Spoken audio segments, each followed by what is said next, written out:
Hello crushers, welcome to day 32। आज हम start करने वाले हैं एक नया चैप्टर इलेक्ट्रोमैग्नेटिक इंडक्शन। सबसे पहले हम देखेंगे मैग्नेटिक फ्लक्स क्या होता है, उसके बाद हम देखेंगे लॉज ऑफ ईएमआई, यानी कि ये इलेक्ट्रोमैग्नेटिक इंडक्शन होता क्या है। बहुत सारे उसके हम एग्जांपल्स देखने वाले हैं। उसके बाद हम आ जाएंगे मोशनल ईएमएफ। अगर इस रॉड को, ये कंडक्टिंग रॉड हो, इसको मैं मैग्नेटिक फील्ड में इस तरीके से मूव करता हूँ तो इसमें ईएमएफ जनरेट हो जाता है।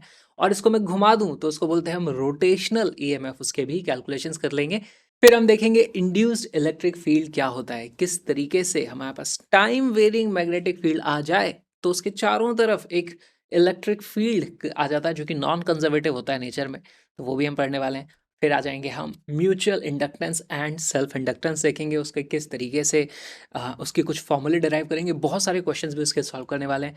आ जाएंगे उसके बाद लास्ट टॉपिक आज का जो है इंडक्टर्स। इंडक्टर्स किस तरीके से काम करते हैं, इंडक्टर्स को सर्किट में लगाते हैं तो पोटेंशियल डिफरेंस किस तरीके से आता है, ये सारी चीज़ें आज हम देखने वाले हैं। इसके बाद आपको कोई और वीडियो को देखने की ज़रूरत नहीं है, छोटा सा टॉपिक बच जाता है। उसके बाद हमारा एलाज सर्किट्स, उसको हम कल देख लेंगे। आज के लिए इतना काफ़ी है। बहुत सारे questions, conceptual questions, previous years questions के साथ आपके लिए ये चैप्टर लेकर के मैं आ गया हूँ। मेरा नाम विक्रांत किरार है और अब इस वीडियो को स्टार्ट करते हैं।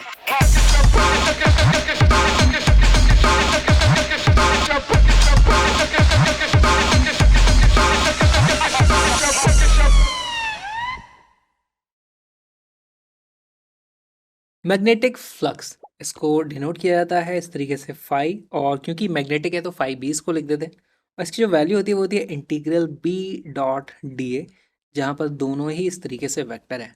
इसका मतलब क्या हुआ, मान लो हमारे पास कोई एक फील्ड है इस तरीके से, रीजन जिसमें मैग्नेटिक फील्ड है, एक्स एक्स बना रखे, मतलब इनटू द प्लेन हमारा मैग्नेटिक फील्ड जा रहा है। और इसको समझने की कोशिश करो, अगर ये हमारे पास कोई सरफेस है, मैग्नेटिक फील्ड ऐसे जा रहा है, तो फील्ड और एरिया का वेक्टर कौन सा होगा, एरिया का वेक्टर भी इस तरीके से एरिया के परपेंडिकुलर होता है। तो उन दोनों का डॉट प्रोडक्ट करो, छोटे छोटे एरियाज में जोड़ते जाओ इस तरीके से। तो बेसिकली इसका मतलब होता है कि किसी भी एरिया से कितना मैग्नेटिक फील्ड जा रहा है, दोनों को मल्टीप्लाई कर दोगे आपको फ्लक्स की वैल्यू मिल जाएगी। अगर हमारे पास मान लो इस तरीके से यहाँ पर ये एरिया है, और एरिया आप देखोगे यहाँ पर एरिया किसके परपेंडिकुलर आ गया, हमारा magnetic field into the plane जा रहा है। यहाँ पर ये इसका कुछ एरिया है, तो यहाँ पर मैं इसको लिख सकता हूँ बी डॉट ए। ऐसा क्यों लिख दिया, क्योंकि बी की वैल्यू यूनिफॉर्म है सब जगह। अगर बी की वैल्यू यूनिफॉर्म है तो मैं बी को बाहर निकाल दूंगा, तो हमारे पास एरिया आ जाएगा इस तरीके से, है ना। तो इसको भी लिख देते हैं, if B is equal to uniform, तो ऐसा हो जाएगा। और इसी को मैं लिख सकता हूँ बी ए कॉस थीटा, जहाँ पे थीटा एरिया वेक्टर और मैग्नेटिक फील्ड के बीच में एंगल हो जाएगा। अच्छा, इसकी यूनिट क्या होती है, इसकी यूनिट हो जाती है वेबर। और इसकी जो वैल्यू होती है ये स्केलर क्वांटिटी एक हमारे पास होती है। अच्छा, एक और चीज़ देखो, b इंटू ए की वैल्यू वेबर आती है, तो इसीलिए b की जो यूनिट आ जाती है मैग्नेटिक फील्ड की यूनिट, इसीलिए आ जाती थी वेबर पर स्क्वायर मीटर। ये आप पहले से सुनते आ रहे होगे, तो यहाँ पे आप इस चीज़ को देख सकते हो, है ना। या फिर आप इसको लिख भी सकते हो टेस्ला इंटू मीटर स्क्वायर भी लिख सकते हो, क्योंकि मैग्नेटिक फील्ड टेस्ला में होता है, ये एरिया होता है हमारे स्क्वायर मीटर में। तो ये भी आपके पास वैल्यू आ जाएगी, ठीक है। अब एक चीज़ और हमें समझनी है कि ये जो बात हुई थी अभी तक, ये हमारे पास किसी एक पर्टिकुलर एरिया के लिए बात हुई थी, है ना। तो एरिया का मतलब क्या होता है, वो टू डायमेंशनल चीज़ है ना। It's something two dimensional. अब वो कर्व्ड भी हो सकता है पर वो है टू डायमेंशनल काइंड ऑफ चीज़। अगर मैं थ्री डायमेंशनल क्लोज्ड बॉडी की बात करूँ, 3D एंड क्लोज्ड, तो इसके लिए हमारे पास जो फाई की वैल्यू होगी ना, फाई बी, वो हमेशा ज़ीरो आएगा। इसका मतलब क्या हुआ, इसको फील करने की कोशिश करो। देखो, मैग्नेटिक फील्ड लाइंस मान लो यहाँ से जा रही हैं। अब magnetic field lines close loop होती हैं, तो वो यहाँ से जाएगी और दूसरी तरफ उसको निकलना ही पड़ेगा।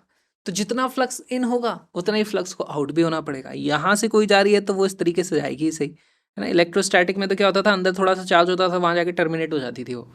यहाँ पे वो रुक नहीं सकती, उसको बाहर निकलना ही पड़ेगा। और इसीलिए फ्लक्स की वैल्यू 3D क्लोज्ड बॉडी के लिए, है ना, क्लोज्ड सरफेस लिख दो, उसके लिए हमारे पास फाइव बी की वैल्यू ज़ीरो हो जाएगी हमेशा, ठीक है। क्यों जाता है ये, क्योंकि ये कंटिन्यूस लाइंस होती हैं, कंटिन्यूस लाइंस। इसका मतलब phi in is equal to phi out. इसका मतलब phi B net zero.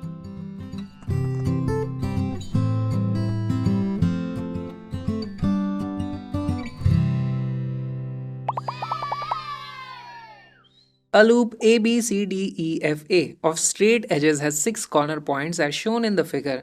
The magnetic field in this region is इतना. The quantity of flux through the loop ABCDEFA in Weber is, ऐसा units में पूछ लिया हमसे, तो देखो हमारे पास यहाँ पे एक 2D बॉडी तो नहीं है, ये 2D नहीं है, 3D है, लेकिन ये क्लोज्ड बॉडी नहीं है ना, इसमें से कुछ मैग्नेटिक फील्ड इधर से जा रहा होगा, कुछ इधर से जाएगा और वो इसको क्रॉस कर रहा है सरफेस को, तो यहाँ पे डेफिनेटली कुछ हमारे पास फ्लक्स होने वाला है। हम लूप की बात कर रहे हैं इस तरीके से, तो आपको देखना है लूप में से कितनी लाइंस क्रॉस होके जा रही हैं। तो कुछ लाइंस ऐसे क्रॉस हो रही होंगी, कुछ लाइंस ऐसे क्रॉस हो रही होंगी, और वो सब इसमें से क्रॉस तो हो रही हैं, तो उनको आप जोड़ दोगे, दोनों का फ्लक्स अलग अलग आएगा, दोनों को जोड़ दोगे। किस तरीके से जोड़ सकते हैं? फाई की वैल्यू हो जाएगी phi one plus phi two. अच्छा, फाई वन और फाई टू कैसे निकालेंगे? तो देखो ये हमारे पास एक एरिया है, ये दूसरा एरिया है, दोनों एरिया वेक्टर्स को भी हम बना सकते हैं। इसका एरिया वेक्टर हो जाएगा ये, इसका एरिया वेक्टर हो जाएगा ये, इस तरीके से A1 और A2।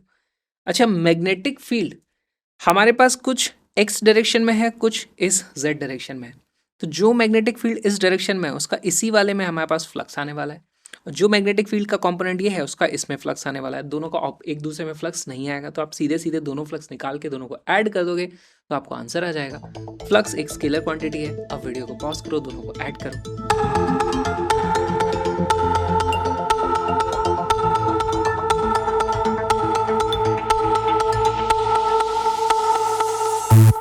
इसका करेक्ट आंसर है 175। मैग्नेटिक फील्ड के कंपोनेंट्स ड्रॉ करने से हम शुरुआत करेंगे। पहले 3 टेस्ला आई कैप में, तो इस दिशा में हमारे पास 3 टेस्ला है और इस दिशा में हमारे पास 4 टेस्ला। एरिया की बात करें तो ये देखो, ये हमारे पास एरिया कितना आ जाता है 0.000000555। ये हो जाएगा हमारे पास 5 इंटू 5 25 हमारे पास। अच्छा, दोनों ही एरिया 25 है, ये भी हमारे पास 25 है, तो हमारे पास फाई वन की वैल्यू हो जाएगी 25 इंटू 3, फाई टू की वैल्यू हो जाएगी 25 into 4 which is equal to 75 plus 100 which is equal to 175, and 175 is a correct answer. बहुत ही सिंपल सवाल।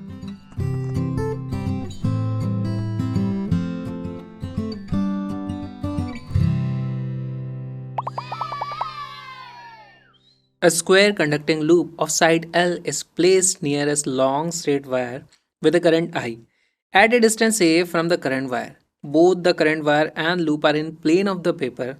Find the magnetic flux of current wire passing through the loop.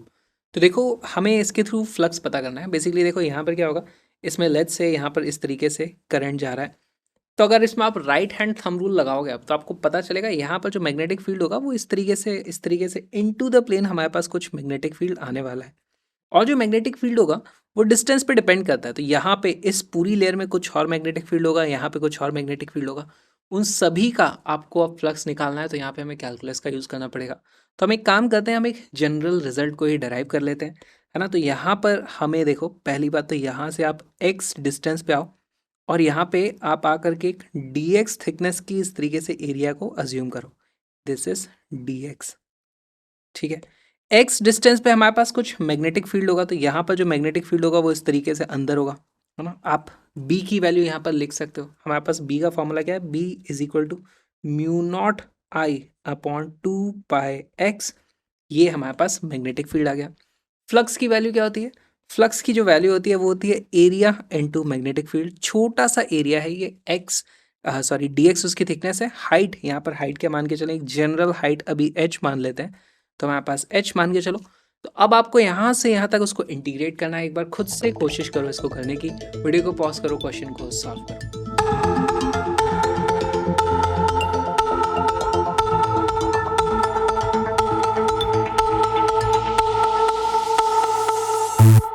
इसका correct answer है ए। Solve करने की कोशिश करते हैं। देखो हमारे पास छोटा सा एरिया है, तो हमारे पास छोटा सा ही फ्लक्स होगा। फ्लक्स को मैं किस तरीके से लिख सकता हूँ, छोटे से फ्लक्स को मैं लिख दूंगा, it will be equal to B into D A. इसकी जो वैल्यू आ जाती है, मैग्नेटिक फील्ड है वहाँ पर mu naught I upon 2πx into D ए की वैल्यू कितनी है, ये वाला जो हमारे पास एरिया है उसकी value h into D x, तो इसकी वैल्यू आ जाती है h इंटू डी एक्स। इस तरीके से यहाँ पर अब हमें फाई को इंटीग्रेट कर देना है, तो इंटीग्रेट करोगे तो फाई की जो वैल्यू आ जाती है वो आ जाएगा इंटीग्रल। अब यहाँ पे देखो जितनी चीज़ें कॉमन कांस्टेंट हैं उनको मैं बाहर निकाल देता हूँ, तो यहाँ पे बाहर आ जाएगा mu naught I H upon 2π, इस तरीके से बाहर आ जाएगा। अंदर मेरे पास बचता है dx अपॉन एक्स, और मैं लिमिट कितनी लगाऊंगा, यहाँ पर मैं जो लेंथ है उसको ले लेता हूँ, लेट से दिस इज L1 और वहाँ तक जाएंगे तो हम इसको बोल देते हैं L2। तो लिमिट आ जाएगी L1 से लेकर के L2 तक, और यहाँ पे इसकी वैल्यू आ जाती है phi is equal to mu naught I H upon 2 pi ln of L2 upon L1। ये आ गया हमारे पास जनरलाइज फॉर्मूला। हमारे पास जो डायमेंशन दिए हैं उसके हिसाब से अगर मैं इसको मॉडिफाई कर दूं तो हमारे पास देखो फ्लक्स की जो वैल्यू आती है वो कितनी आती है, flux is equal to mu naught I. H की जगह हमें क्या लिखना है, अच्छा पहले तो mu naught I upon 2 pi लिख दो as it is 2 pi. H की जगह एच क्या लिया था हमने, ये वाली हाइट। हमारे केस में हमें एक स्क्वायर दिया हुआ है जिसकी साइड एल है, तो ये हाइट की वैल्यू हम एल से रिप्लेस कर सकते हैं। Multiplied by l n of L2 by L1। L2 क्या है, ये वाली लेंथ हमने ली थी, जो हमारे इस केस में आ जाएगी ए प्लस एल के बराबर। तो ये हो जाएगा ए प्लस एल, और डिनोमिनेटर में क्या आ जाता है हमारे पास L1, यानी यहाँ से यहाँ तक का डिस्टेंस वो है हमारे पास ए। इस तरीके से आ जाएगा, तो ये बन जाता है हमारा correct answer which is option A.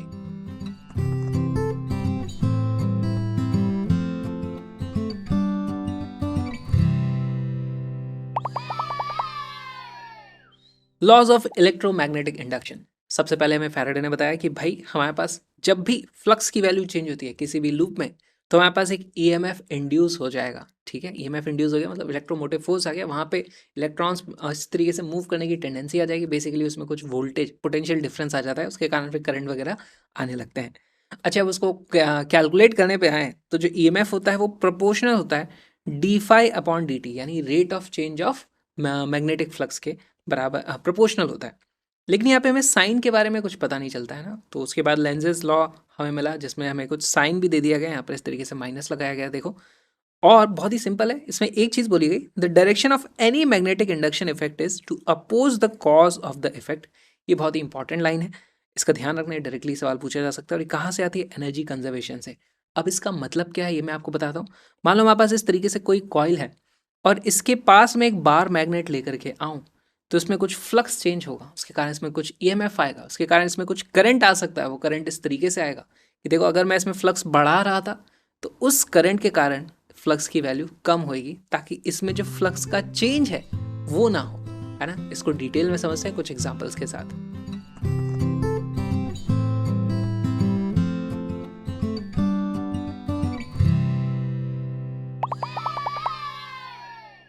Electromagnetic induction को समझने की कोशिश करते हैं। हमारे पास यहाँ पर एक लूप है, और लूप है का मतलब उसका इस तरीके से कुछ एरिया हमें दिखाई दे रहा है, और यहाँ पर कुछ मैग्नेटिक फील्ड है। अब मैग्नेटिक फील्ड हमारे पास कांस्टेंट भी हो सकता है, टाइम वेरिंग भी हो सकता है। जैसा भी हो, मैं यहाँ पर लिख सकता हूँ फाई की जो वैल्यू हो जाएगी वो हो जाएगी बी टाइम्स एरिया, है ना। अब यहाँ पर एरिया तो समय के साथ अभी चेंज नहीं हो रहा है, एरिया भी चेंज हो सकता था, बी भी चेंज हो सकता था अगर हमें फाई को चेंज करना है तो, है ना। अगर मैं बोलूँ कि बी चेंज हो रहा है ना, B is a function of time t, इस तरीके की अगर मैं बात करूँ, तो यहाँ पर मैं देखता हूँ कि हमारे पास जो फाई हो जाता है, phi is also function of time t, phi is equal to function, कोई अलग फंक्शन हो जाएगा वो इस तरीके से, है ना। ठीक, तो अब ये क्योंकि चेंज हो रहा है समय के साथ, इसका मतलब हमारे पास यहाँ पर कुछ ईएमएफ आएगा, और जो ईएमएफ आ जाएगा वो क्या आ जाएगा, d phi upon D t. सवाल उठता है साइन का किस तरीके से, है ना। तो यहाँ पर ईएमएफ आने के हमारे पास अब दो ही ऑप्शन है, या तो ईएमएफ इस तरीके से आएगा कि करंट का साइन कुछ ऐसा हो जाए, या फिर ईएमएफ इस तरीके से आएगा कि करंट इस तरीके से मूव करे। दो ही हमारे पास ऑप्शन हो सकते हैं, उससे ज़्यादा होंगे नहीं। और उसको आपको किस तरीके से समझना है, तो फॉर एग्जाम्पल यहाँ पे मैं बात करूँ केस 1, है ना, केस 1 बी इज इंक्रीजिंग। अब यहाँ पर देखो बी की वैल्यू इंक्रीज हो रही है, तो इसका मतलब इसमें जो भी फ्लक्स है, फ्लक्स का मैग्नीट्यूड बढ़ रहा होगा, है ना। इसका मतलब फाई विल इंक्रीज।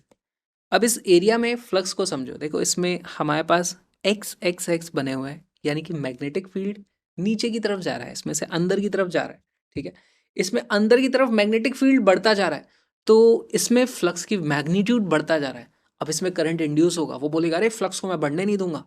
तो अब नीचे की तरफ मैग्नेटिक फील्ड बढ़ता जा रहा था, इसमें जो करंट आएगा वो इस तरीके से आएगा कि वो ऊपर की तरफ मैग्नेटिक फील्ड निकाले, ताकि इसके अंदर फ्लक्स में जो नेट चेंज आ रहा है ना, दोनों का ऐड हो जाएगा, और उसकी वैल्यू कांस्टेंट रखने की वो कोशिश करेगा। रख पाता है कि नहीं वो बात की बात है। लेकिन अगर इसमें हमारे पास इंड्यूस्ड मैग्नेटिक फील्ड ऊपर की तरफ होना चाहिए, तो देखो राइट हैंड रूल इस तरीके से बनाओ ना, इस तरीके से, तो वो ऊपर आता हुआ हमारे पास मैग्नेटिक फील्ड तब आएगा कि यहाँ पर हमारे पास I1, मैं इस तरीके से बना रहा हूँ, हमारे को करंट I1 देखने को मिलेगा। अगर हमारे पास दूसरा ऑप्शन होता है ना कि हमारे पास फाई की वैल्यू, लेट से मैं बोल रहा हूँ कि बी की जो वैल्यू है बी अब डिक्रीज कर रहा है, ऐसे केस में हमारे पास फ्लक्स की वैल्यू भी कम होएगी। डिक्रीज कर रहेगा मतलब ये रहेगा कि उसका डायरेक्शन तो वही है, लेकिन पहले मैग्नीट्यूड था 10 टेस्ला, फिर वो जाएगा 9 टेस्ला, फिर वो जाएगा 8 टेस्ला, फिर वो जाएगा 7 टेस्ला, इस तरीके से उसकी मैग्नीट्यूड कम होता जा रहा है। तो हम बोलेंगे फ्लक्स की वैल्यू कम हो रही है। अब इसमें कुछ करंट इंड्यूस होएगा, करंट को इस तरीके से इंड्यूस होना है कि जो फ्लक्स में चेंजेस हैं वो ना हो, है ना, वो उसी को तो अपोज करना चाहता है।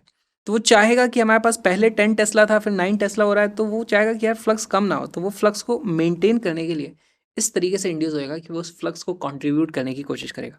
तो यहाँ पे उस केस में हमारे पास जो फ्लक्स इंड्यूस्ड करंट के करंट आने वाला है वो इसी तरीके का होगा जिस डायरेक्शन में पहले से मैग्नेटिक फील्ड है। तो अभी देखो मैग्नेटिक फील्ड नीचे की तरफ था, लेकिन मैग्नीट्यूड छोटा होता जा रहा है, तो इसमें ऐसे करंट इंड्यूस होगा जिसके कारण नीचे की तरफ ही हमारे पास मैग्नेटिक फील्ड है। अपने हाथ को इस तरीके से घुमाओ, उस केस में आपको देखेगा कि हमारे पास जो डायरेक्शन ऑफ करंट आने वाला है उस केस में I2 आएगा, है ना। उस केस में हमारे पास I2 इस तरीके से करंट आएगा। और करंट क्यों आ रहा है? क्योंकि उसके कारण कुछ ईएमएफ आया होगा। तो ईएमएफ का मैग्नीट्यूड तो हम किस तरीके से कनेक्ट कैलकुलेट करते हैं, इस तरीके से। डायरेक्शन आपको इस अप्रोच से पता कर लेना है, ठीक है। और इस लूप का कुछ रेजिस्टेंस होगा, तो आप E is equal to I R करके आप करंट का मैग्नीट्यूड भी पता कर सकते हो।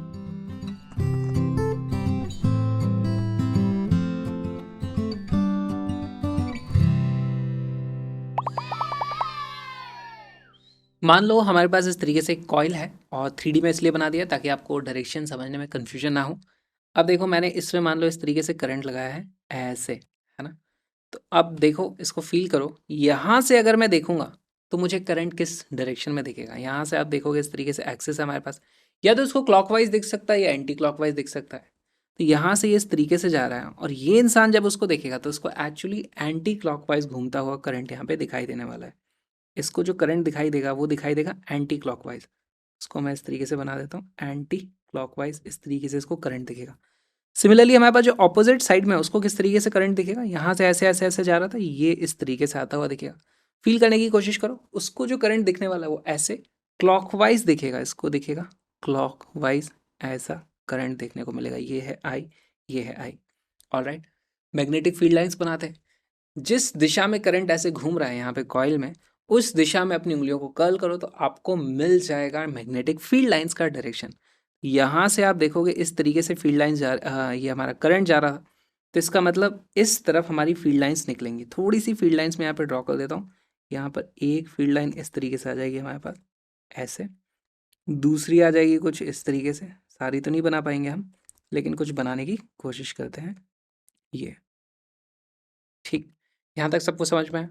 अब इसको हम कंपेयर करना चाहते हैं हमारी बार मैग्नेट से। क्यों कर रहे हैं? क्योंकि अगले वाले क्वेश्चन में वो पता चलेगा ज़रूरत क्या है उसकी। तो यहाँ पर देखो इसमें से मैग्नेटिक फील्ड लाइंस बाहर आ रही हैं। अगर मेरे पास यहाँ पर एक बार मैग्नेट होती तो उसको मुझे इस तरीके से रखना पड़ता, तो ये इसके कंपेरेबल हो जाती। क्यों ऐसा मैंने रखा है? क्योंकि देखो यहाँ पर से इस तरीके से इसमें से भी नॉर्थ साइड से फील्ड लाइंस निकलती हैं, ये हम पढ़ चुके हैं बार मैग्नेट में, और साउथ साइड से इस तरीके से वापस उसमें एंटर करती हैं। ठीक, तो यहाँ पर ये वाला जो इंसान इसको देख रहा है वो ऑब्जर्वर क्या बोलेगा, यार मेरी तरफ जो पॉइंट है, अगर ये एक बार मैग्नेट है तो मेरी साइड वाला टर्मिनल नॉर्थ पोल है। तो देखो मैं इस तरफ लिख दूंगा इस तरीके से एन। सिमिलरली ये वाला क्या समझेगा, अगर उसको बोलेंगे कि भाई इसको एक बार मैग्नेट से रिप्लेस करना है तो बोलेगा यार ये तो साउथ है, तो यहाँ पे हम इस तरीके से साउथ लिख देते हैं। और यहाँ पे आप देखोगे, ये आपने कहीं कहीं डायग्राम देखा होगा, आपको इस तरीके से याद करना है कि जब भी आपको कोई करंट लूप दिखता है और अगर वो इस तरीके से घूम रहा है तो आपको समझ लेना है उसका साउथ साइड आपकी तरफ है। जब भी आपको कोई करंट लूप दिखता है इस तरीके से और उसमें इस तरीके से काउंटर क्लॉकवाइज करंट घूम रहा है, तो आपको समझ लेना उसका नॉर्थ साइड आपको फेस कर रहा है। ये एक कॉइल और बार मैग्नेट के बीच का हम एनालॉजी इस तरीके से निकाल सकते हैं।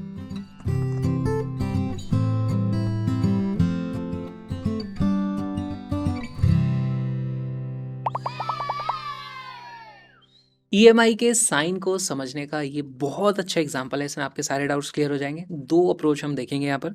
मान लो हमारे पास एक इस तरीके से बार मैग्नेट है और उसको मैं इस तरीके से इसके पास ला रहा हूँ वी वेलोसिटी से। तो यहाँ पर पहली बात तो आपको ये समझनी होगी कि इस कॉइल में इसका फ्लक्स चेंज होने वाला है। कैसे होगा? तो उसके लिए हम इसके फ्लक्स की जगह पहले मैग्नेटिक फील्ड लाइंस बनाते हैं। एक मैग्नेटिक फील्ड लाइन हमारे पास यहाँ से इस तरीके से होगी, देखो नॉर्थ से निकली है, साउथ में एंटर कर रही है। और बाकी फील्ड लाइंस की अगर मैं बात करूँ तो एक यहाँ से ऐसे जा रही होगी, दूसरी यहाँ पर वही वाली ऐसे आ रही होगी, है ना। ये हमारे पास अलग अलग फील्ड लाइन्स है। तो अभी हम देखते हैं, लेट से यहाँ से एक ही फील्ड लाइन इसमें से जा रही है और जैसे ही मैं इसको आगे ले आऊँगा तो फिर मैं देखूंगा यहाँ से बहुत सारी लाइंस इसके अंदर से जा रही होंगी, तो फ्लक्स चेंज तो हो रहा है। ठीक है, तो इस पहले केस की अगर मैं बात करूँ तो अगर ये मैग्नेट इस तरफ आ रही है तो मैं बोल सकता हूँ कि फ्लक्स विल इंक्रीज। ये चीज़ हमें समझ में आती है। अब देखो यहाँ पर फ्लक्स इंक्रीज हो रहा है, हमारे पास उसके कारण ईएमएफ आएगा। ईएमएफ कितना आएगा, वो आ जाएगा d phi upon D t. अब इसकी कैलकुलेशन अभी मैं यहाँ पे नहीं कर सकता क्योंकि फाई मुझे पता ही नहीं है, लेकिन इसके कारण हमारे पास एक इंड्यूस्ड करंट ज़रूर आएगा और वो इंड्यूस करंट इस तरीके से आएगा कि वो चेंज इन फ्लक्स को अपोज करने की कोशिश करेगा। फ्लक्स क्या हो रहा है, फ्लक्स बढ़ रहा है, तो इसमें जो करंट आएगा वो इस तरीके से आएगा कि फ्लक्स ना बढ़े। फ्लक्स ना बढ़े इसका मतलब I will oppose the increase in phi. तो यहाँ पर इस तरीके से मैग्नेटिक फील्ड आना चाहिए जो इसके मैग्नेटिक फील्ड जो बढ़ता जा रहा है उसको कैंसिल कर दे, है ना। तो यहाँ पर हमारे पास इस तरीके से बी इंड्यूस्ड होना चाहिए। और वो कैसे होगा उसके लिए अब आपको देखना है कि यहाँ पे करंट किस तरीके से आया होगा। तो आप उसको फील करने की कोशिश करो। यहाँ पर राइट हैंड इस तरीके से कर्ल करोगे, अंगूठा होना चाहिए आपका जो बी की तरफ पॉइंट हो रहा है उस तरफ हमारा बी आना चाहिए। करंट का आपको डायरेक्शन मिल जाएगा, भाई हमारे पास करंट यहाँ पर ऐसा कुछ करंट होगा तो मेरे पास ऐसा भी आने वाला है, तो मुझे करंट का डायरेक्शन मिल जाता है। यहाँ पर आई का डायरेक्शन इस तरीके से आ जाता है। तो यही हमें समझना था। ये तो हमने फाई का डायरेक्शन वगैरह देख लिया। दूसरा तरीका इसको चेक करने का बहुत ही आसान है, बहुत ही आसान है। कैसे, यहाँ पर देखो हम क्या समझेंगे, हम समझेंगे नॉर्थ इज अप्रोचिंग। ठीक है, अब इसको अपोज किस तरीके से किया जाए। अगर नॉर्थ इसके पास आ रहा है और इसे हमें अपोज करना है तो यहाँ पे भी मैं नॉर्थ पोल बना दूँ क्योंकि नॉर्थ नॉर्थ रिपेल करते हैं ना। तो यहाँ पर नॉर्थ बन जाएगा तो हमारा काम आसान हो जाएगा। अब यहाँ पर नॉर्थ किस तरीके से बन सकता है वो आपको बस देखना है। तो आप यहाँ पर वही वाली चीज़ लगाओ। यहाँ पर से अगर आप देखोगे आपको नॉर्थ बनाना है तो आपको इस तरीके से दिखना चाहिए। कैसा दिखना चाहिए, इस तरीके से वो पोल नॉर्थ होना चाहिए। इस तरीके से हमारे पास करंट होना चाहिए, ये हमारे पास करंट का डायरेक्शन आ जाएगा। अगेन आपको सेम डायरेक्शन निकल के मिलता है। यहाँ पर हमारे पास नॉर्थ बनना चाहिए, इस तरीके से यहाँ पे हमारे पास साउथ बनना चाहिए। बहुत ही सिंपल ये था। दोबारा देखो यहाँ पर देख लेते हैं दूसरा एग्जाम्पल। इस एग्जाम्पल में हमारे पास नॉर्थ पीछे जा रहा है।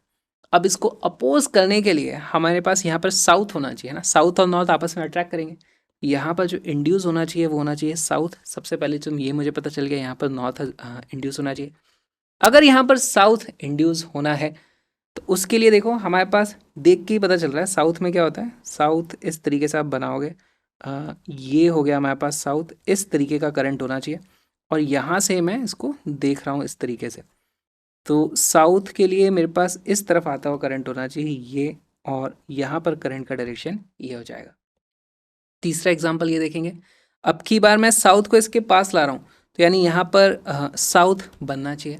साउथ बनना चाहिए अगेन, यानी कि इस तरीके से हमारे पास करंट आएगा। तो आपने देख लिया, हमने तीनों ही केस में बड़ी आसानी से देख लिया किस डायरेक्शन में हमारा करंट आना चाहिए, यानी कि हमारा ईएमएफ भी उसी को सपोर्ट करता हुआ होगा जो ईएमएफ इंड्यूस हुआ होगा।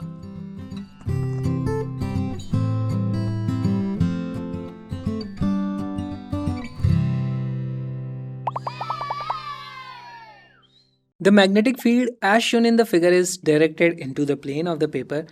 AXCA is a semicircular conducting loop of radius A with center O. The loop rotates clockwise with velocity omega about an axis fixed at O and perpendicular to the plane of the paper. The resistance of the loop is R. The induced current is. तो हमें देखो इस loop का resistance दे दिया, हमें current बताना है। तो अगर मैं ईएमएफ पता कर लूँ तो मुझे करंट भी निकल जाएगा बड़ी आसानी से। तो देखो ईएमएफ क्या होता है, हम जानते हैं minus d phi upon D t. Phi क्या होता है हमारे पास, फाई होता है फ्लक्स, है ना। अब फ्लक्स दो कारण से होता है, तो देखो यहाँ पे आप लिख सकते हो phi is equal to B into A. अब मैग्नेटिक फील्ड हमारे पास यूनिफॉर्म है, इस तरीके का हमें बताया हुआ है। बी में कोई चेंज नहीं है लेकिन एरिया में चेंज हो सकता है। तो क्या इस लूप का एरिया चेंज हो रहा है? लूप का एरिया नहीं चेंज हो रहा है, वो एरिया जो हमारा देखो इस मैग्नेटिक फील्ड के अंदर आ रहा है, थोड़ी देर में ये घूम करके यहाँ पर आ जाएगा। तो उस केस में देखो हमारे पास ये एरिया कुछ आ जाएगा।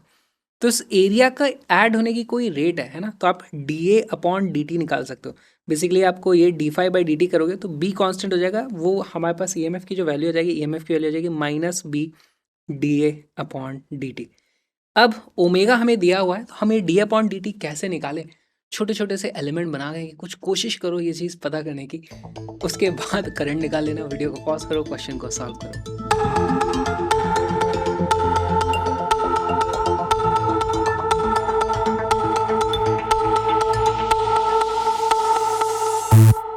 इसका करेक्ट आंसर है बी। सॉल्व करने की कोशिश करते हैं।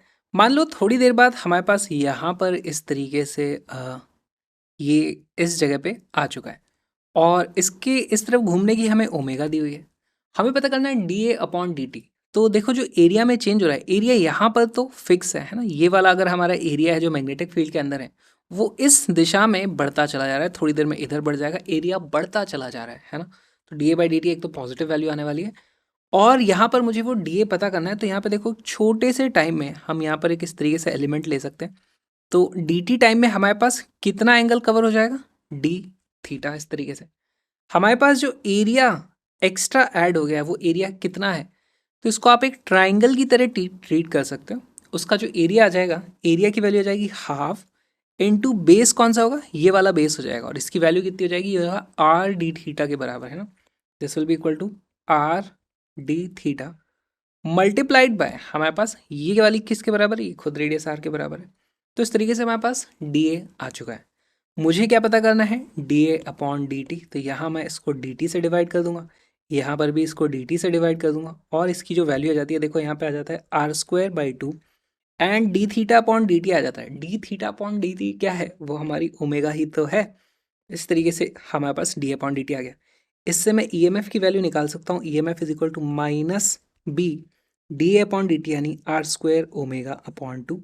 ई एम एफ आ गई तो मैं करंट निकाल सकता हूँ। I is equal to E M F upon are.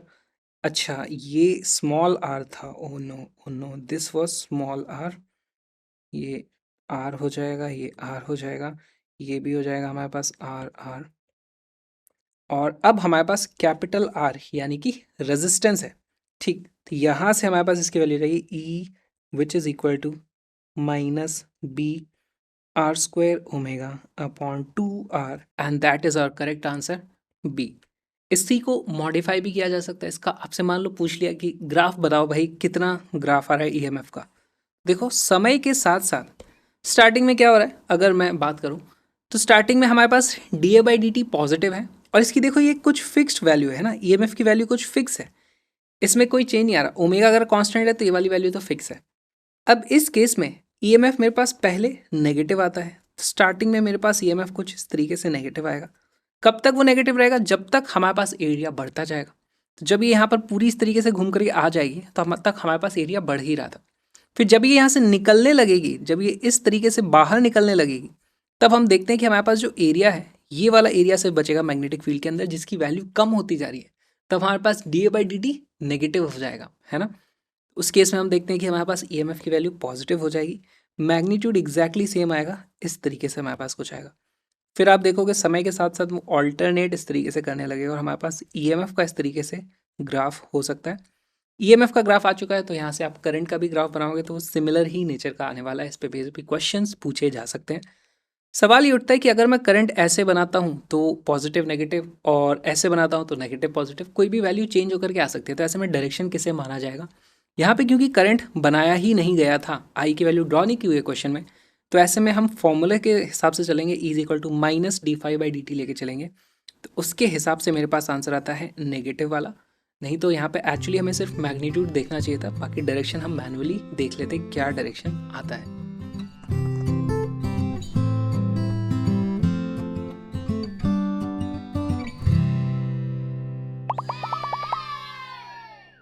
A coil is placed in a time-varying magnetic field.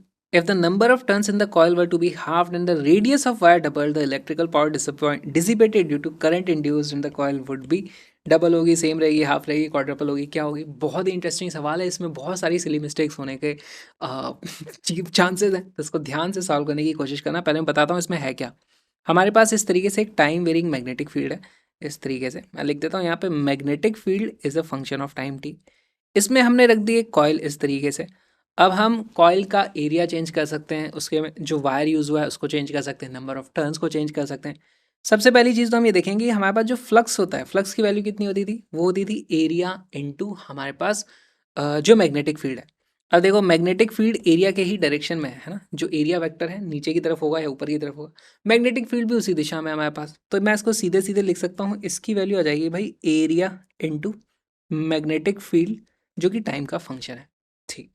इससे मैं ईएमएफ निकाल सकता हूँ।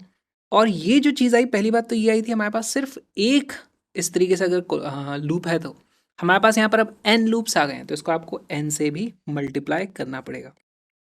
इससे आप ईएमएफ निकाल सकते हो। ईएमएफ की वैल्यू कितनी आ जाती है? ईएमएफ इज इक्वल टू सिर्फ मैग्नीट्यूड की अगर मैं बात करूँ तो हो जाता है D phi upon D t, है ना? और यहाँ पर देखो किसी भी पर्टिकुलर केस में ए और एन तो सेम रहने वाले हैं तो इसकी जो वैल्यू आ जाएगी वो आ जाएगी A N D B upon D T. ठीक।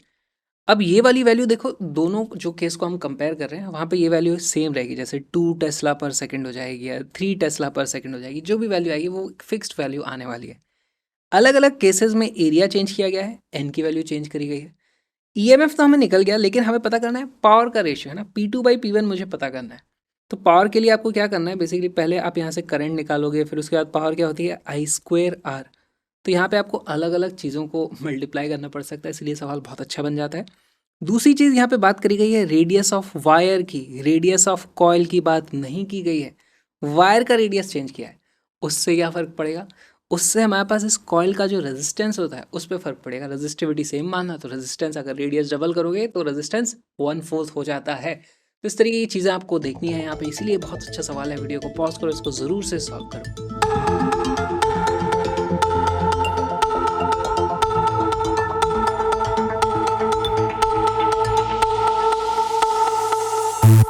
इसका करेक्ट आंसर है डी। सॉल्व करना शुरू करते हैं।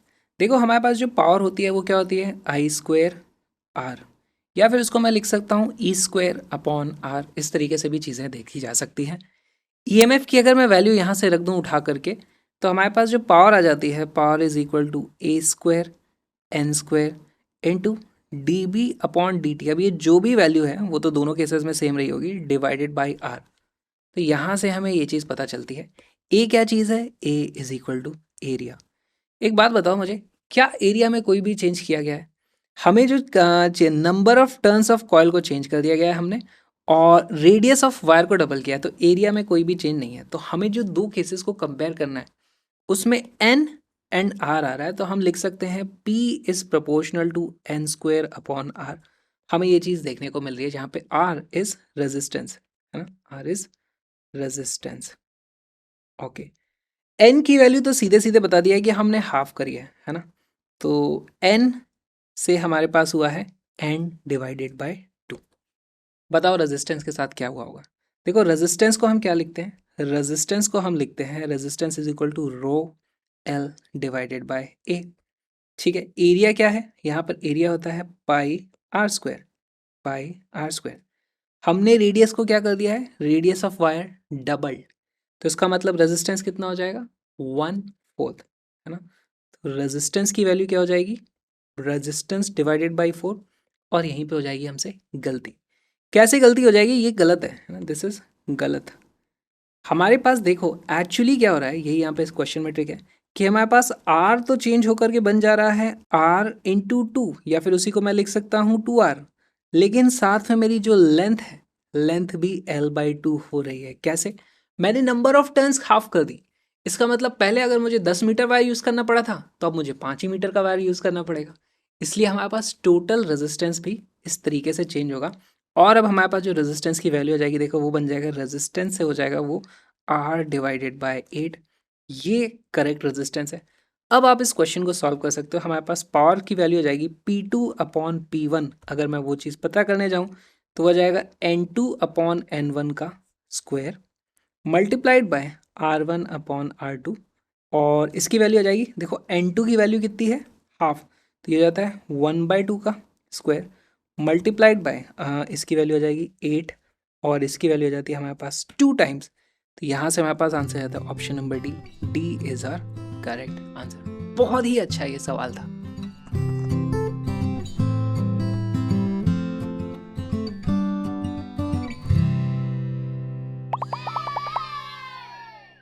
A circular coil of 1000 turns each with area 1 square meter is rotated about its vertical diameter at the rate of 1 revolution per second in a uniform magnetic field of 0.07 Tesla, the maximum voltage generated will be. इस question में एक चीज़ missing है कि हमारे पास जो uniform magnetic field है वो किस दिशा में, तो एक्चुअली इधर होता, इधर होता, इधर होता, किधर भी रखो आप, है ना। हमारे पास हमेशा ऐसा लगेगा कि मैग्नेटिक फील्ड से इस तरीके से ये कॉइल घूम रही है। अब देखो मैग्नेटिक फील्ड उस तरफ है और हमारी कॉइल इस तरीके से है, तो कभी इसमें से फील्ड जा रहा है, तो कभी यहाँ पर देखो इस पर्टिकुलर पॉइंट पे हमारे पास फ्लक्स की वैल्यू मैक्सिमम है और इस वक्त फ्लक्स की वैल्यू जीरो हो जाती है। जीरो से मैक्सिमम, जीरो से मैक्सिमम फ्लक्स की वैल्यू में चेंज तो आ रहे हैं, तो उसके कारण ईएमएफ में चेंज तो आएगा, मतलब कुछ हमारे पास ईएमएफ आने वाला है, फ्लक्स चेंज हो रहा है। ऑलराइट, तो अब हमें बताना है कि भाई मैक्सिमम वैल्यू ऑफ फ्लक्स कितनी है, सॉरी ईएमएफ है ना, मैक्सिमम वैल्यू ऑफ वोल्टेज कितनी आ रही है। तो बहुत ही अच्छा सवाल हो गया ये। वीडियो को पॉज करो, क्वेश्चन को सॉल्व करने की कोशिश करो।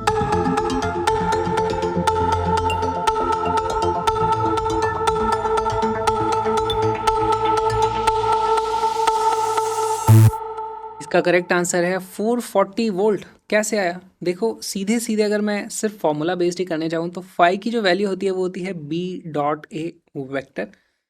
यहाँ पर हमारे पास जो मैग्नेटिक फील्ड है उसका भी मैग्नीट्यूड कांस्टेंट है, एरिया का मैग्नीट्यूड भी कांस्टेंट है, लेकिन एरिया अपना डायरेक्शन बदल रहा है, पूरे समय डायरेक्शन बदल रहा है, तो हमारे पास एरिया और मैग्नेटिक फील्ड के बीच का डायरेक्शन पूरे समय चेंज होता रहेगा। तो यहाँ पर इसको मैं क्या लिख सकता हूँ, इसको लिख सकता हूँ बी ए कॉस थीटा।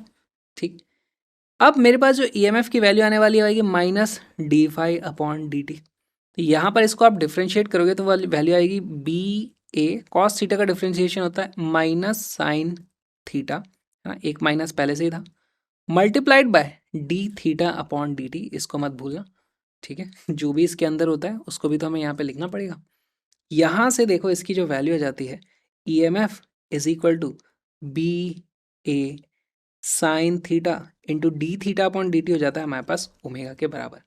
अब यहाँ पर बी कांस्टेंट है, ए कांस्टेंट है, ओमेगा कांस्टेंट है, सिर्फ इसका वैल्यू चेंज होती रहेगी। तो यहाँ से ईएमएफ की मैक्सिमम वैल्यू जो आने वाली है वो हो जाएगी when theta is equal to 90 degree, है ना। तो यहाँ पर हमारे पास ई मैक्स की जो वैल्यू आ जाएगी वो आ जाएगी B A omega.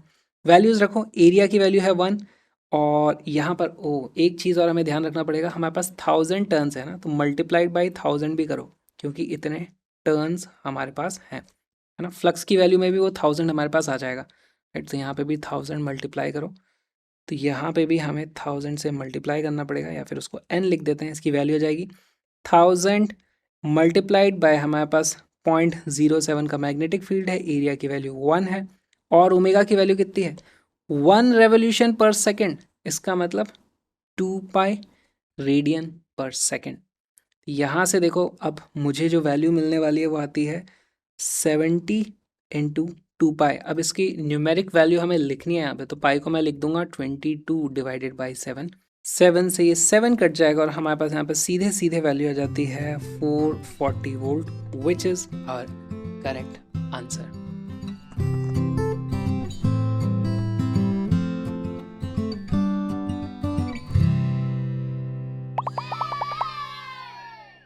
Two concentric circular coils C1 and C2 are placed in the xy plane. C1 has 500 turns and a radius of 1 centimeter.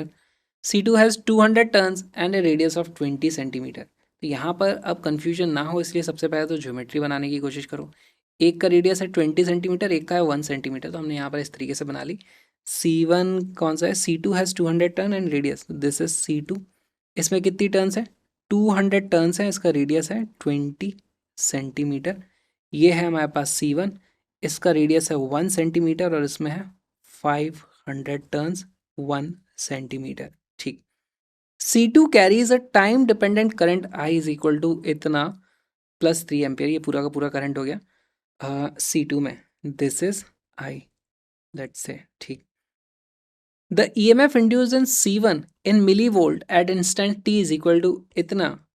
तो हमें बताना है कि वो x की वैल्यू कितनी है। तो बहुत ही सिंपल सा ही सवाल है, इसमें देखो आपको क्या अज्यूम करना है। अब ये एक कॉइल है, इसमें कुछ नंबर ऑफ टर्न्स हैं, उसके हिसाब से यहाँ पर कुछ मैग्नेटिक फील्ड बन जाएगा, है ना। तो आपको फॉर्मूला पता है, आपको खाली ये अज्यूम करना है क्योंकि ये इतनी छोटी है कि यहाँ पर जो भी मैग्नेटिक फील्ड होगा ना वो पूरे में आपको इसको कांस्टेंट मान लेना है। इसके लिए वैसे कांस्टेंट होगा नहीं, सिर्फ इसके सेंटर की वैल्यू हमें पता है, सेंटर के आसपास भी हम मान लेंगे कि उतना ही मैग्नेटिक फील्ड है।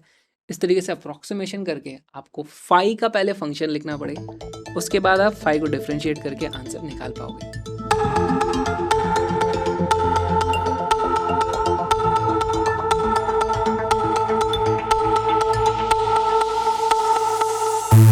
का करेक्ट आंसर है 5।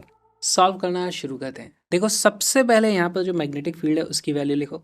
मैग्नेटिक फील्ड जो यहाँ पर बी आ रहा है उसकी वैल्यू हो जाएगी, फॉर्मूला है mu naught I upon 2r। और यहाँ पर नंबर ऑफ टर्न्स को भी ध्यान रखना है। अभी हम तो करंट की बात कर रहे हैं, बाहर वाले के कारण मैग्नेटिक फील्ड पता कर रहे हैं, राइट। तो इसी का करंट यूज होगा, तो इसको मैं बोल देता हूँ भाई इसमें जो करंट था I2, और उसी के नंबर ऑफ टर्न्स का भी हमें इस्तेमाल करना पड़ेगा, रेडियस भी उसी का होगा, ठीक है। फ्लक्स की वैल्यू कितनी आ जाएगी, देखो यहाँ पर मैग्नेटिक फील्ड पता है, मैग्नेटिक फील्ड इनटू इसका एरिया, मैग्नेटिक फील्ड इनटू उसका एरिया, किसका एरिया, छोटे वाले का, छोटे वाले का नाम हमने 1 दिया है तो इसको मैं लिख दूंगा A1। लेकिन ये एरिया तो सिर्फ एक टर्न के लिए फ्लक्स आया, वहां पे भी n टर्न्स हैं तो इसमें लगाओ N1। अब देखो इसमें जो b की वैल्यू है वो यहाँ से उठा के इसमें रख दोगे तो हमारे पास फ्लक्स की जो वैल्यू आ जाती है, फ्लक्स की वैल्यू में भी जो कांस्टेंट टर्म्स है उसको मैं आगे लिख देता हूँ, आ जाता है mu naught N1 N2 A1 divided by 2r2। ये हमारे पास टोटल फ्लक्स आ गया मल्टीप्लाइड बाय I2। I2 एक टाइम वेरिंग फंक्शन है हमारे पास इस तरीके से 5t² माइनस 2t प्लस 3, ठीक है। हमें क्या पता करना है, हमें EMF पता करना है, तो EMF की वैल्यू हो जाएगी माइनस d∅ अपॉन dt। उसको आप सॉल्व करने जाओगे तो यहाँ पे देखो ये सारी की सारी टर्म्स कांस्टेंट हैं, इसकी वैल्यू हो जाएगी mu naught N1 N2 A1 upon 2r2 di2 upon dt। इसको डिफ्रेंशिएट करके यहाँ पर आप रख दोगे तो वैल्यू आ जाएगी वो हमारे पास 10t माइनस 2, ठीक। हमसे किस वक्त पूछा है, EMF at t is equal to 1 second, तो यहाँ पे t की वैल्यू आपको 1 रख देनी है, तो EMF एट 1 सेकेंड की वैल्यू आ जाती है म्यू नॉट। N1 की वैल्यू रखते हैं, N1 की वैल्यू है 500, N2 की वैल्यू कितनी है 200। Area of one, area of one की वैल्यू यहाँ से आप पता कर सकते हो, उसकी वैल्यू आ जाएगी पाई इंटू 1 सेंटीमीटर का स्क्वायर, यानी क्या आ जाएगा 10⁻⁻⁴ हमारे पास मीटर स्क्वायर में, डिवाइडेड बाय हमारे पास 2 इंटू रेडियस ऑफ 2, उसकी वैल्यू कितनी है 20 सेंटीमीटर, तो उसको मैं लिखूंगा सिर्फ 0.2 multiplied by 10t minus 2, t is equal to 1 second पे रखोगे तो आ जाएगा 10 माइनस 2 इज इक्वल टू 8, 8 यहाँ पे आ जाता है। अब इसको खाली हमें सॉल्व करना है, यहाँ पे न्यूमेरिक वैल्यू हमें कुछ लेकर के आनी पड़ेगी। तो देखो म्यू नॉट की वैल्यू क्या होती है, म्यू नॉट को मैं लिख दूंगा mu naught is equal to 4 pi into 10⁻⁻⁷ multiplied by हमारे पास बचता क्या है, ये 5 इंटू 2 हो जाता है 10, 10⁻⁵ ये टोटल हो जाएंगे, 5 में से 4 फिर से चली गई तो फिर 10 बचता है, तो ये हो जाता है 10 पाई इंटू 8, और डिनोमिनेटर में है हमारे पास 0.4 इस तरीके से, तो उसको भी मैं लिख देता हूँ 4 और यहाँ पे लगा देता हूँ ऊपर एक 10। देखो यहाँ पर 4 से 4 इस तरीके से कट जाता है, हमारे पास जो वैल्यू आ जाती है वो आ जाती है 8 पाई स्क्वायर इंटू 10⁻⁻⁻⁵ वोल्ट। हमसे पूछा है आंसर 4/x इन मिली वोल्ट, तो इसको अगर मिली वोल्ट करना है तो इसको मैं कर दूंगा this is equal to 8 pi square upon 100 millivolt, है ना, ये आ गया। अब इस फॉर्मेट में तो ये आया नहीं अभी तक, तो इसको देखो सिंप्लीफाई करने के लिए पाई स्क्वायर, इसको आप अप्रॉक्सीमेट करोगे, अब 8 इंटू 10, पाई स्क्वायर की वैल्यू 10 हो जाएगी, यहाँ जाता है 100 मिली वोल्ट, यहाँ 10 से 10 कटेगा और इसकी वैल्यू आ जाती है 4 डिवाइडेड बाय 5 मिली वोल्ट, यानी x की वैल्यू 5 इस तरीके से हमारे पास आ जाती है। थोड़े अप्रॉक्सीमेशन भी यहाँ पे आपको यूज़ करने पड़ेंगे। ये वीडियो पूरा देखने के लिए अब आपको आना पड़ेगा क्रैशअप ऐप पे, जहाँ पर आपको सारे के सारे वीडियोस और सारे कलरफुल नोट्स मिल जाते हैं। एक्चुअली नोट्स की पीडीएफ तो फ्री है, सारे के सारे पीडीएफ अभी के अभी आप जाके डाउनलोड कर सकते हो, link is in the description. लेकिन वहाँ पे आप देखोगे कि जेई मेन और जेई एडवांस के आपको फोल्डर दिखेंगे, दोनों में ही 40-40 वीडियो होने चाहिए, लेकिन कुछ एडिशनल एक्सरसाइजेस भी होती हैं जो मैं करवा देता हूँ, तो 40 से ज़्यादा वीडियो ही आपको हर फोल्डर में मिलने वाले हैं, साथ में कलरफुल नोट्स वहाँ पर हैं। तो ये I think the best physics के लिए जो भी क्रैश कोर्स हो सकता है, जे के लिए वो एग्जिस्ट करता है, वो यहीं पर है। वेल स्क्रिप्टेड सारे के सारे वेल एडिटेड वीडियोस आपको मिलते हैं, तो आ जाओ, उसको सारे के सारे ग्राफिक्स, कलरफुल ग्राफिक्स सब मैंने हाथ से बनाए, वेट कर रहे हैं वो आपका। और हम मिलेंगे पूरे के पूरे कोर्स में जेई मंथ में, link is in the description. लेकिन मेरे व्लॉगिंग चैनल को भी सब्सक्राइब करो क्योंकि मैं जा रहा हूँ इंडिया ट्रिप पे व्लॉगिंग करने।